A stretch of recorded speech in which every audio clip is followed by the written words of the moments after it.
I appreciate you being a part of the stream today and our guest of the week, Tyler. I know I invited you. I talked a little shit. I got a little too confident with the whole bell to ass, and your squad got the W. So I'll let you have your bragging rights here to kick off the show with the Lions. Just taking it down on the Bears, 52 to 21. Hence why I'm wearing a trash can costume, because we are ass. We are trash. So appreciate you tuning into the stream. So what I want to talk about a little bit is the Lions versus the Bears. Talk a little bit about your Lions, and then talk about the hobby, because I am in the hobby also.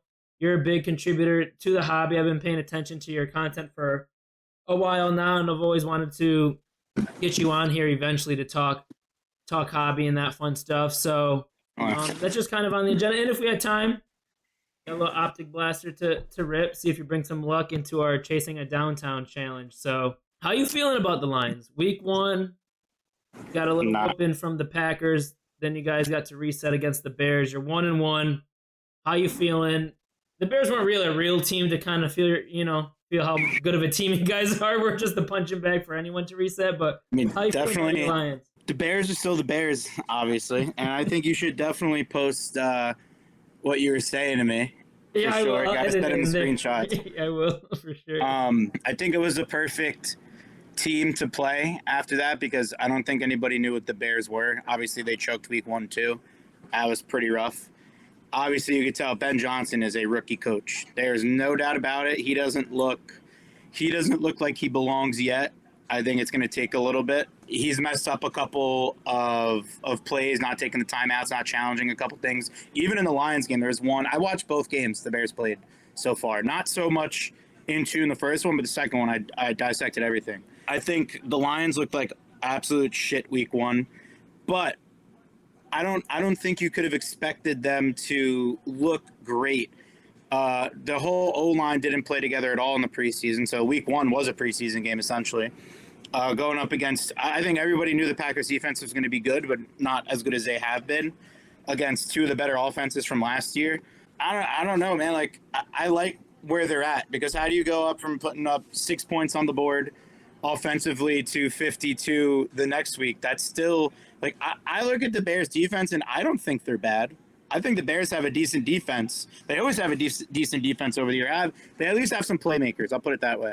But I loved it. I had no doubt the Lions were going to beat them. It was just a matter of getting everyone going, and that was the perfect game to get the offense going and everything. And now you have a real test week 3 against the Ravens. So I'm happy with where they're at, especially because everything that they talked about improving from week 1, they improved in week 2. So how can you not be happy? Yeah. You hit a couple things there that I'm still kind of thinking about. The whole Ben Johnson is still a rookie head coach thing. That Vikings game, he had a questionable calls with the going for on 4th down in that first quarter when he could have got 3 points. The whole Cairo Santos situation, and then I feel like he does have a little bit of an ego, and you guys seen that in Detroit. I think that comes from himself, but also in his aggressiveness, but also the Dan Campbell kind of culture setting, going for it, on 4th downs and setting the tone early and stuff like that. So even when he went for it, we were on our own 35-yard line against you guys, and he went for a 4th down. We couldn't even get 4th and 1. We actually did twice, 3rd and 1. Twice. Yeah, so it's like there's still some learning curves there, and I have trust in him. I think the way he approaches the media, like his mentality is a lot better than Eberflus. I'm a little concerned with how our defense, and some players made some business decisions yesterday, or I should say Sunday, and that's only week 2. We've seen that in the Eberflus regime later on when everyone was, easing off, and then also with the Trestman era. But you guys got it. Perfect team to have a reset and, get some practice reps in is the Bears, because we're always a laughing stock, and you guys want to get better. Any team wants to get better. They can always play the Bears. We had a couple of injuries on defense, but that doesn't help or excuse a 50-burger on us. So what were your expectations for the Lions going into the season? Because my perspective is like, all right, they lose Aaron Glenn, they lose Ben Johnson, they lost Frank Ragnow, and another couple of key offensive linemen that you would know better than me. But like, what were your expectations going into the season, and how is that kind of shaping out? Now the test will be the Ravens, and you had a test with the Packers, but How are you kind of feeling going into the season and what you've kind of seen now? I don't really think Aaron Glenn was much of a loss. Maybe a culture loss, but not really like a defensive loss. He did what he could with. I mean, we had 18 defensive players on IR going into the playoffs, which is insane. We were down to, I think, 3 starters. So I mean, I saw some of the interviews after the season. Jack Campbell was like, I think the last few weeks of the season, he goes, "I'm looking to my right. I got a guy in the field I literally just met 2 days ago." How are you supposed to win with that? And they won 15-2 with a depleted defense was pretty incredible. But going into this year, I looked at it like 12 or 13 wins. I think 12-5 is a lock. I don't think they're going to be as good as last year again because 2 new coordinators, and I think they're going to get used to it quick because John Morton was only gone for a year. So he was with Detroit the two prior years before last season. So I think that helps a lot, especially because he's already familiar with the offense and a lot of the weapons. So that was cool. Kelvin Shepard, again, he's been with Detroit for the last 4 or 5 years. Former player, I didn't really see any drop-off from that either. And I think he's a little more personable than Aaron Glenn. I think a lot of people see his interviews with the Jets and he just kind of looks like a dickhead. I don't think he's a bad dude. I think it's just the way he is, but he could definitely go about things a little better. I respect it, but I feel like he could lay off a little bit. So I'm looking at 12-5, 13-4 this year. I think they're going to be very good again. I think Jahmyr Gibbs is going to be the best running back in football. Obviously, a slow start week 1, but I mean, he's just so good. He is what we thought DeAndre Swift was going to be. Yeah. But DeAndre Swift just cannot find the open hole. It is still brutal. I'm watching him this week. I'm like, this dude just does not know how to fucking go in the open gap at all. It's pretty bad. You're preaching to the choir here about DeAndre Swift. I know we didn't have the best O-line last year, and then this year we have the left side is not as bad as the right side, but yeah, he literally can trip up with a clothesline. It's really bad. He 2 yards when someone touches his cleat and he falls over. Yeah. And then we have a bad running back room to get. We don't have anywhere else to go with a running back room. It's him or I like Kyle Managa. I went to Rutgers and he was really good. I thought it was cool week 1 seeing him be an RB2. I didn't expect that. I mean, I don't think any Bears fans expected that either. No, Roshan has concussion injuries. We're kind of all gone with Roshan, to be honest. He was a 1-yard carry for us in the end on the goal line if we ever got there. But other than that, a lot of Bears fans were excited about Monungai too. He fell. I thought he was going to be like a 4th round pick, 3rd or 4th round pick. Honestly, it was a deep draft for running back. Yeah, 100%. I know how much you love Gibbs because a lot of your videos I see, when people talking about comping Bijan and Gibbs, and if it's like a 1-of-1 or something, and you got your boy Gibbs there that you're high on. Bijan did look good though. I mean, he did look good against the Vikings. He definitely does look good. I think Bijan is though the Falcons are like an early season team, so we'll see how they fall apart this year. In terms of the NFL as a whole, like any storylines that have stood out to you over the first 2 weeks, surprises, disappointments that you've kind of keeping your eye on if you're locking in on the NFL, any other teams besides the Lions? I still think the Chiefs are a really good team. I don't think you can count them out, even 0-2. They're still going to make the playoffs. I don't have any doubt about that. I grew up hating the Giants just because of their fans. When the Giants are good, their fans are even worse than Philly. You don't understand that unless you're from New Jersey or New York area, and you're not a fan of the Giants. But I will say I'm comparing them to the Eagles fans because I think the Eagles are a little too big egotistically. I do not think they are as good as they were last year. But nobody's proven that they can beat them. Their offense is so simple. It's how are you going to stop? They don't care if they have a fucking 20-yard or 20-play drive. They don't care. They'll take 10 minutes off the clock and run 20 plays. Give it to Saquon 5 yards. Let's do. I mean, how many completions did Hurts have this week? For what do you have? Like 110 yards, 21 completions. I mean, that's pathetic to me. Yeah. They're winning though, so you can't really hate on that. Like the way they're winning is just by getting by. And by moving the ball as much as they can, but also as little as they can. I don't even know how to say that. It's just kind of frustrating seeing them be so good and winning and just controlling the game, and they're not that good. They're just doing everything and they're executing. That's how simple it is. Yeah, it's a simple game plan. They're running a 2000 offense in 2024, but it's working because they have the players in the trenches, the offensive line and defensive line, and those are super important. So They can have, I don't know how long A.J. Brown lasts there. He's got to be pissed. yeah, I was just gonna say they have Devontae Smith and AJ Brown on the outside, but they don't even really need them or need to utilize them at all. And AJ Brown, he wants his rock. So, but yeah, that is that. In term, before we get into the hobby and stuff, I want to know a little fun. I usually do NFL Bears trivia, but we'll kind of turn it into a little bit of Lions stuff. What is your Mount Rushmore of Detroit Lions? Barry, Megatron. Can't have a Mount Rushmore without them. I would go with, after that, it's I would say it's kind of tough. But you can go with some of the 50s guys, but I could really care less about a lot of them. Like you could go Dick Night Train Lane or Bobby Lane, Doak Walker, Jack Christensen, but I personally, I don't really care about that. Bobby Lane, you could say is up there, but I would have to put Stafford. Stafford's the best quarterback in Lions history. I guess you got to go with one on defense just to do it. Robert Porcher just got inducted into the Lions Ring of Honor or whatever the hell they call it. I would have to go probably Robert Porcher defensively. Sue would be another good choice, but I'd go Porcher. And I love Corey Schlesinger, but probably go Porcher. Yeah, I was doing the exercise in my head when I had this question written down, and I was like, all right, I would have Megatron, I would have Barry Sanders, obviously, and I would throw in Stafford. But the fourth one, I was trying to think with the fourth one. I forgot about Sue because he was miserable, growing up for me as a Bears fan on that defensive line. And I know you're a WWE guy, right? Because I've seen a lot of your videos with wrestling, and you're always repping the shirts and buying some of the cards for WWE. Mount Rushmore of WWE superstars. This is another tough one. Gotta go Hogan, The Rock, Stone Cold, and then I guess John Cena. There's a solid 10 to 15 guys that you could take in and out. But I mean, to me, you just past, present, future, that covers the last 30, 35 years of wrestling. So I would have to go with that. Yeah, I was a huge WWE kid back in my day. I'd have to put all the ones you mentioned are interchangeable, but one for me is Eddie Guerrero. I was a huge Eddie Guerrero. I'm actually wearing his shirt right now. Oh, I didn't even see that. I saw because you have the strap. I was trying to see what shirt. Yeah, Eddie Guerrero, Viva La Raza. It's Eddie. Yeah, he's one of my goats for sure. Are you going to any Lions games this year? I was potentially going to go Monday to Baltimore because that's one of the closest ones they have. They also play Washington. I'm not going to go Monday. I think it's kind of tough. I'd rather just watch the game at home. I saw them play in Baltimore 2 years ago and they got destroyed. That was awful.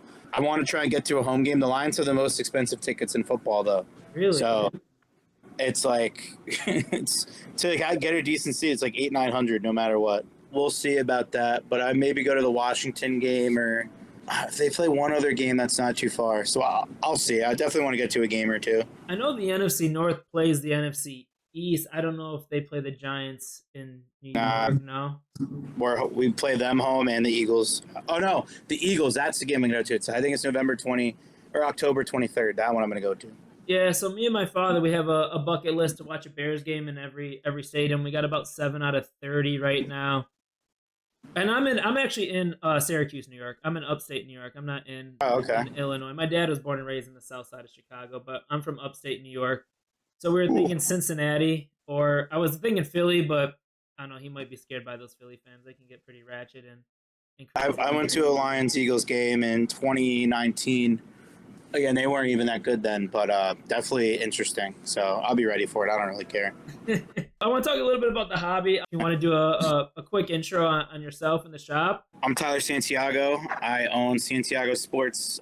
We are a card shop and a breaker operation in Matawan, New Jersey. Central New Jersey, for those of you that aren't familiar, start of the Jersey Shore kind of. We're 45 minutes from New York City, about an hour from Philly, just to give you guys some geography. Buy, sell, and trade sports cards on literally every platform you could think of, TikTok, Instagram. I obviously make content, so we post YouTube videos, reels, shorts on YouTube, TikTok, Instagram. Instagram's where we do all of our breaks, group breaks, personals, hit drafts, mystery packs, all that good stuff. And I am a Detroit sports fan. I'm born and raised in New Jersey, but picked pain and misery from a young age. So go with all Detroit. So here we are today in our brand new 6,000 square foot shop. I always knew I was going to open a card shop. I didn't think I'd open one until I was 25 or 26. I'm 27 right now, so got to that a little earlier. We opened in 2020. We just celebrated 5 years, actually, this past weekend. Thank you. So 5 years, I opened when I was 22, 27, and I guess doing pretty good. Oh yeah, you're doing awesome. You're killing it on content as well. I've been paying close attention. I'll kind of talk about how I got into the hobby a little bit. So if I ask any questions and sound like a noob or beginner, there's reasons why. So my goal is to kind of monetize off the Bear Down and Beyond page. That's kind of my goal. As you know, how intense content editing and the discipline it is to have success in with content, you need to be committed. So I sold my cleaning company. I pretty much laid off my digital marketing services I had. I had like small businesses I was doing digital marketing services for. And a buddy from high school who's been flipping cards for years, ever since he graduated from high school. And I just somehow the content got on my algorithm, found it super interesting. So I liquidated pretty much all my businesses and stuff like that, and used the content or use the hobby to put food on my table, like so I can continue chasing that content dream with Bear Down and Beyond. And I'm not trying to become Mr. Beast or anyone like that, but I would love to make a fair living, talking bear, something that I love to do. So I just started doing that in February. I've been heavy into it, moving a lot of, for someone that's only been in it for 7 months, have learned a lot quick and have been just getting involved very heavy in the hobby. And I love it too. I actually really enjoy it. I was into cards as a kid, Pokemon, Yu-Gi-Oh, sports, but nothing to the extent where you have a PSA 10 $3,000 card in your hand. You know what I mean? So at some point, I want to be able to appreciate the hobby more and not be so stressed about it being my main source of income. But long story short, that's how I got into the hobby. I like to research and follow different individuals. When I first got into it, I started a sub channel called Bear Down Collects. But that's how I got into the hobby. So that's kind of want to give you a little bit background context and where I'm at and why it's involved in my Dumb Bears podcast and stuff like that. But the goal is to monetize off both. But I use it to put food on the table for the time being. But it's awesome. Kind of like one of my goals right now. But I love it. I love watching the content. I love watching you and other creators in the space that do a really good job in what you guys do. You probably already know who I'm talking about, but how are you feeling about the current state of the hobby right now? Just from my initial learning, I know a lot has changed since 2020. A lot has grown since 2020 for better or for worse with different outlets. But how are you feeling with the current state of the hobby right now? I mean, I feel like it's pretty good. I think things usually slow down. So having a store for 5 years now, this is obviously I opened in September of 2020. So this is my fourth year essentially going into a school year and seeing how, it goes from summer to school to fall and the seasons are changing and kids are back to school. So it slows down. I think money in the hobby and the business slows down a bit in September, picks up towards October and the holidays. But I think we are in a good state. I think there's a lot of product that comes out and I think people just can't afford some of it right now. So people really like to get into the repacks and stuff, which is why we started to make them again. In general, I think there's ways for, I feel like one thing about the state of the hobby that kind of irks me is people just love to fucking complain. Like people will complain about everything. And again, you have a podcast, so most of your job is to sit there and basically complain about the fucking Bears sucking. You know what I mean? Like that's part of it. But rightfully so. Like that's like a hobby. Like that's what you do. It's a podcast to talk about that stuff. But I think people are very negative in the hobby, and I don't think that helps at all. It's like, oh, I remember when boxes used to be $100, and I used to be able to afford them. Or you remember getting into breaks, or the breakers are pulling all the good cards. Like it's just an endless list of things that people want to complain about and don't want to sit there and figure out a way to be better or make it work for them. They just rather complain, sit there, do nothing. All right, maybe instead of buying a $400 box that was, when it came out in 2015, was like $150, if you're looking for a specific player or team, go buy that specific card.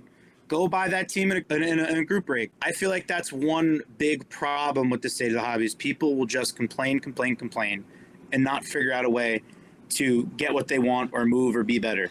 I get what you're saying there. Rather than kind of adjust to what the current market is doing, they're just going to sit there and complain. And I feel like they might have that same mentality with anything. In life, like everything is changing in our life, whether it's the economies, the hobby, whatever it is, you're going to sit there and complain about it or adjust.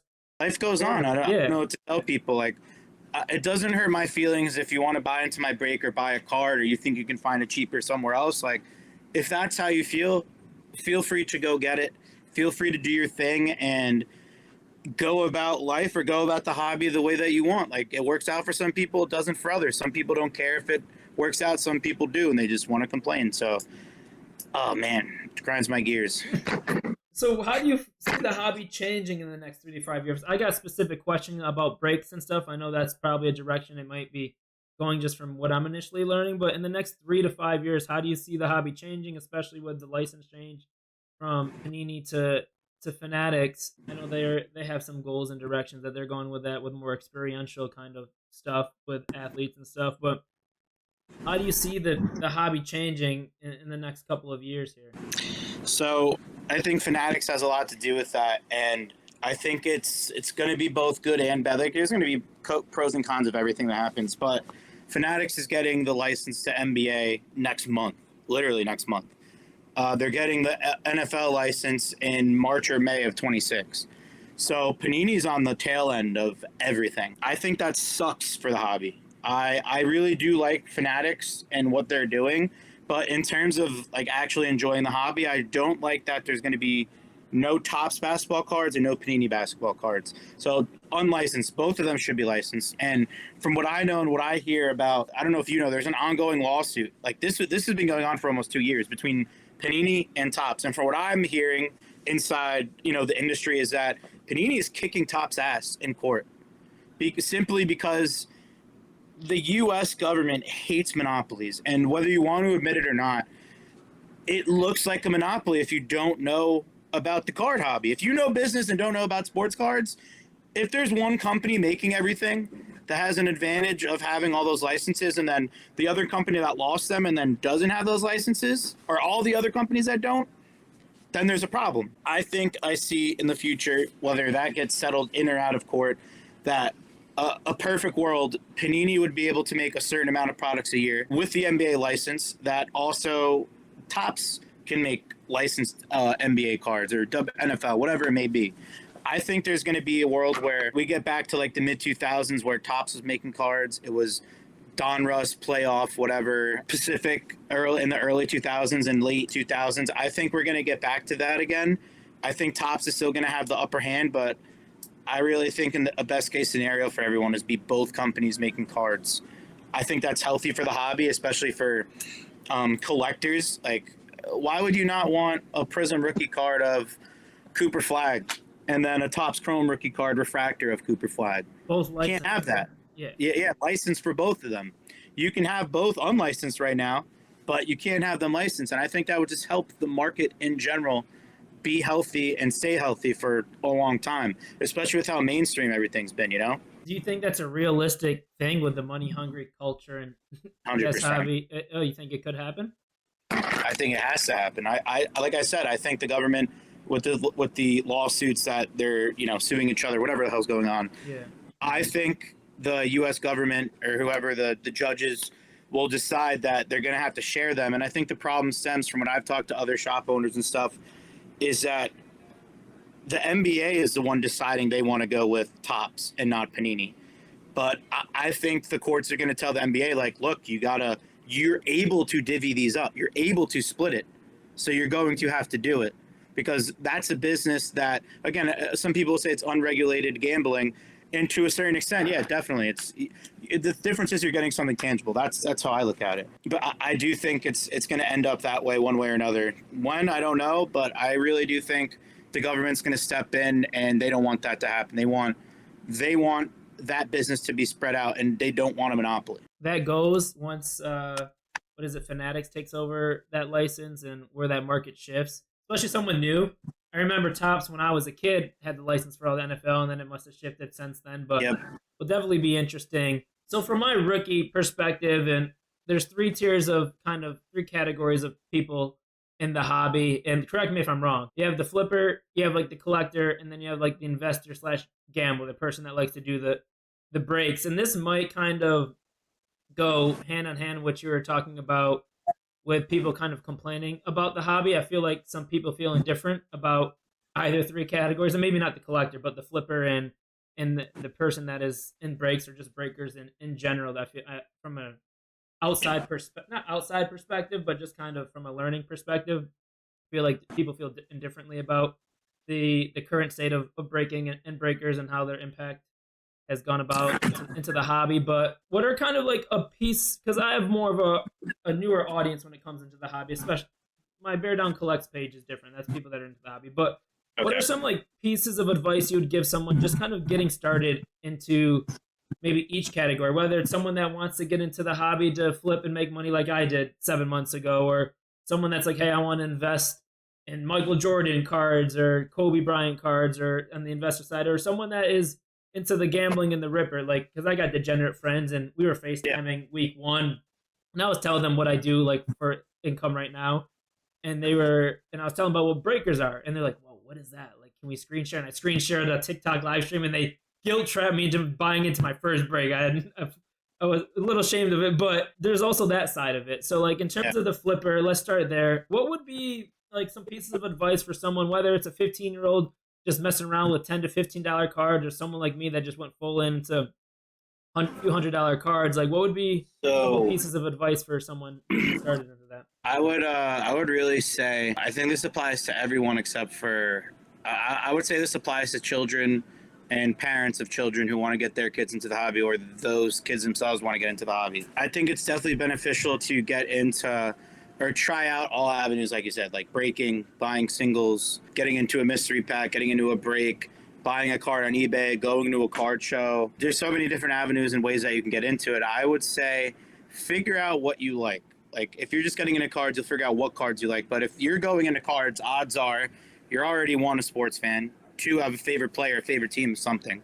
So you should go in with knowing what you kind of like, sports wise, team wise, player wise, and see what you like. Try different things. Get into it. Open a box. Open a pack. Get into a break. Like I said, there's so many different ways you can get into it. And I would say don't be picky. Do a little bit of everything. See what you like the most, and then just kind of stick with that. And then you can always try other things. But I think that's the most. I think that's the best way to go about it. What would you say the most common or the biggest mistakes you've seen people make when they've tried to get into maybe trying to resell or flip cards, or getting to starting a card business, quote unquote? I would say don't buy in high. I would say people get in too high on players that are hot. I think that's kind of the problem. Is people are like, oh my God, Jalen Hurts is going crazy right now. He just won the Super Bowl. That's usually the worst time to buy a card, is when a player is really hot and you get stuck with it. Next, like JJ McCarthy, you're going off week one, coming back on the Bears. Week two, sucks, gets hurt, going to be out 3-4 weeks, who knows how long. And then you're like, fuck, man, like his cards just tanked. Caleb's cards have tanked too, unfortunately. I learned that the hard way. I have JJ. I think Penix has looked the best out of all three so far, which is insane to me. But all those quarterbacks going into the season, you're like, all right, these guys can go out and be great, or they can go out and suck. And that's what's happened to a lot of them. It's been pretty rough, and I lost a lot, not a lot, but a decent amount on some of those guys. So it's been kind of tough. But don't buy at the peak. I would say that's where people get burned the most. You know, you can still do that and make money, but I think that's the riskiest thing to do. No, That's what I see a lot of people get into it and do. That's a really good point. Luckily, I've had a buddy who's kind of coached me through getting through this when I first started, like in terms of when to buy in certain sports for certain seasons and not to buy into the peak, which is a really good piece of advice, actually. What are top three players you are investing or maybe buying heavy right now, and maybe who's undervalued? I would say, so football wise, going into the season, Jordan Love was my buy, even as a Lions fan, just because I knew where his market was at, you know, when the Packers were good the first half of last year. And to be clear, I do think the Packers are going to do the same thing as last year. I think they're going to be a really good team to start first half, and they're going to start to fall apart come the middle half of the season. He was one of my guys. And who else did I like? CD Lamb, I thought was good because he's going to have a healthy Dak. His stuff was really cheap. Jamar Chase, Well, now Chase stock might go down a little bit with the Burrow injury. he's still going to get fed the ball, bro. I don't think it matters for him. He's one of those guys. Like, even CD Lamb had a career year almost last year with Cooper Rush. This is more of a question. This is a good question for everyone who is curious about the National, right, or Fanatics Fest, but we'll kind of tailor it to something more towards me in a way. But what are some tips for someone that has maybe exhausted their kind of resources or outgrown their self at smaller local shows like myself, and is looking to branch out at regional bigger shows. Maybe it's not just the national, but maybe it's the Philly show, for example, that you're going to. Yeah. Like my biggest worry is, will I be able to buy at my percentage going into those bigger shows? Not as a vendor, but on the other side. I mean, I could always try to vend, but depending on availability. But my biggest concern for me personally is like, all right, I need to branch out to regional shows or bigger shows because I've outgrown the local shows. They're every Saturday, and those kind of mom and pop style vendors only have so much inventory they're getting, especially when they're only doing it for fun. My biggest concern is, all right, can I buy at 85% or so at those biggest shows to be able to flip it on the back end, to make that trip worthwhile? If I got to fly somewhere or whatever the case is, maybe it's possible at a show like Philly, but not the national. So I'm just trying to like, what is some pieces of advice for someone like myself who's kind of growing, but maybe not fully there yet, who wants to kind of branch out to more bigger regional shows, if that makes sense. Well, first, I assume you've had other businesses, so I assume you have an LLC, right? Yeah. Worst case scenario is tax write-offs if I have to travel. Exactly. Right? So there you go. That's number one. Definitely worth it to travel to these shows and fuck around and find out. I did that when I first started opening the shop because I need to get inventory, and then obviously over the years you kind of grow into it and make a lot of good connections that will help keep you supplied. Yeah, man, I feel like you really just got to go out there and do it. I don't think it's too hard to buy at that percentage, and I think some people go about it the wrong way and just how they approach dealers and people.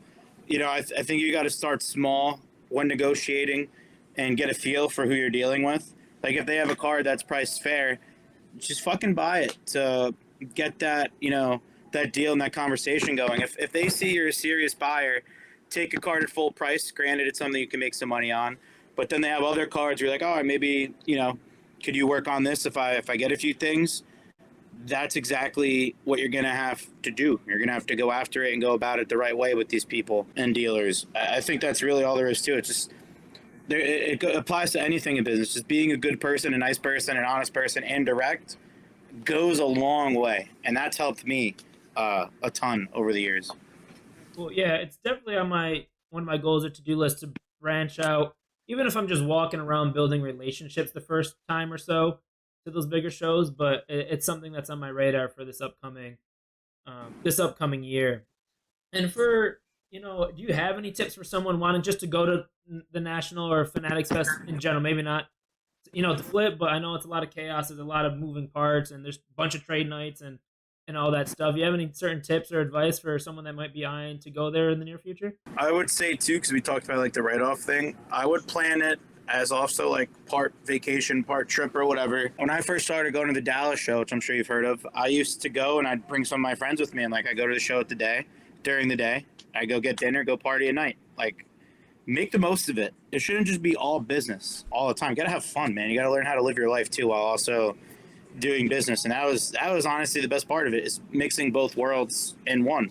As far as advice going into it pertaining just to cards, I mean, you just got to do it and go out there and learn for yourself and enjoy it and see how you really feel about it. Because you can get all the advice you want. I might be totally wrong.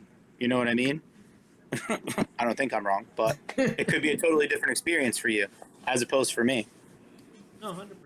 I appreciate that insight. I don't want to hold you too long, but if you got a few more minutes, I'm doing a challenge, ripping Optic till I pull it downtown.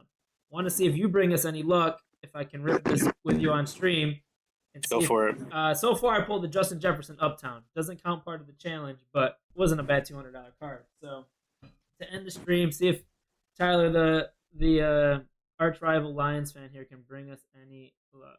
What's your favorite, I guess, retail product to rip, or even hobby? I haven't touched too much hobby wax to rip myself, but honestly, I don't really rip that much.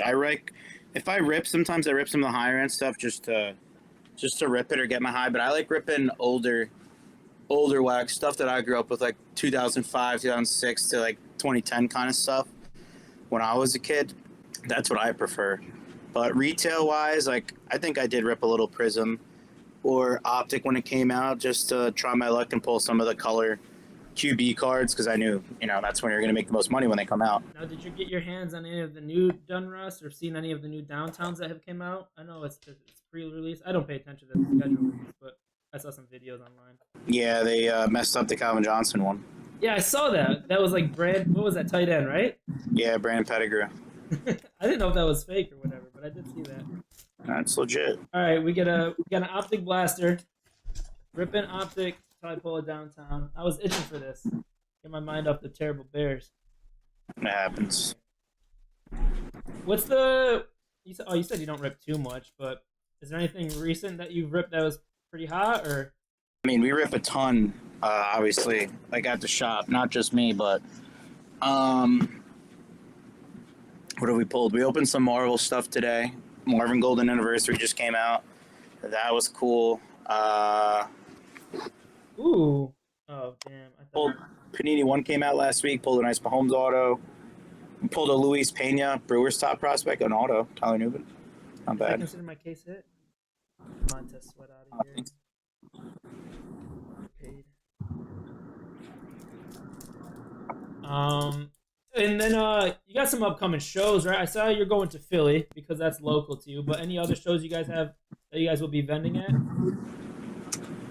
Chantilly Card Show in Virginia Okay. in October. Maybe a couple local ones in between that, but honestly, not that much. Just focusing on the shop for the most part. Yeah, from the content that I paid attention to, you don't go quote unquote on tour too much, right? You've done the national, you do Fanatics Fest, and then some stuff near you. I don't. I definitely don't travel as much as I used to. All right, pack number 3. I don't think I would. That auto is my case hit, no? Or I don't think so. okay, cool. Ooh, not too bad. JJ. JJ McCarthy, Yeah. purple shot. Autos are pretty much just like an average. They're just like an added bonus. Oh.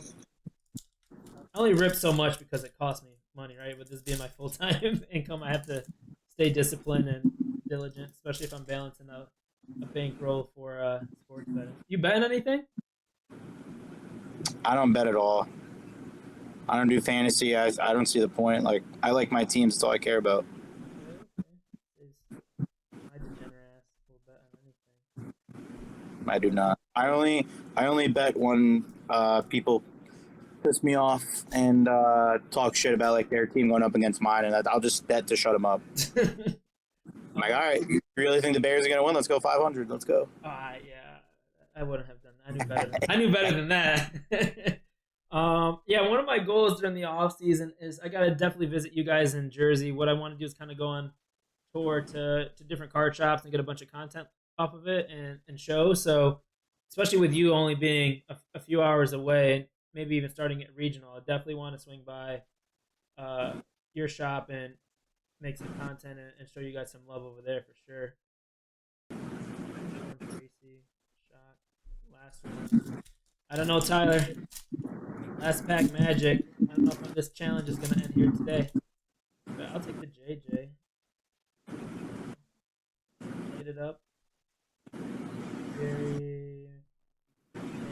Wasn't too bad of a pull. They weren't bad pulls. I mean, you did solid. Definitely some good names there. Yeah, definitely. Just wasn't our downtown, but I guess we'll continue that challenge. Well, Tyler, I appreciate your time today, man. I know you're busy. I know you got the shop, but it was plenty of fun talking Bears lines. We might have to do a bet. The Bears are looking better for the next game. All right, we might have to officially lock. When do we play again? End of the year? I think it's like December. Yeah, I was looking at my calendar, but we definitely have to do something more proactive and Bears are looking decent. Even if they're like 5-12, but the offense actually looks like they know what they're doing. We might have to lock in a bet there. Shit, I'm down. But I appreciate your time today. Appreciate the convo. Appreciate you talking Lions, Bears, the hobby. I'll definitely be posting a lot of content here and tagging you and showing you some love and just kind of going from there. But I appreciate your time for sure. Definitely, bro. I appreciate it. Go Lions and have a good one, man. Yeah, you too. I'll see you at one of these shows soon. I'll be branching out. You'll see me. Definitely. Sounds good, bro. I appreciate you. Thank you. No problem, man. All right, that was plenty of fun, guys. Talking with Tyler Santiago from Santiago Sports. A lot of good stuff that we got out of that. So I hope you guys enjoyed that guest of the week. But I appreciate your time today. Appreciate the convo. Appreciate you talking Lions, Bears, the hobby. Definitely, bro. I appreciate it. Go Lions and have a good one, man. Yeah, you too. I'll see you at one of these shows soon. I'll be branching out. You'll see me. Definitely. Sounds good, bro. I appreciate you. Thank you. No problem, man.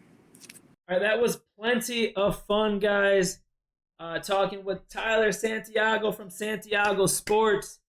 A lot of good stuff that we got out of that. So I hope you guys enjoyed that guest of the week.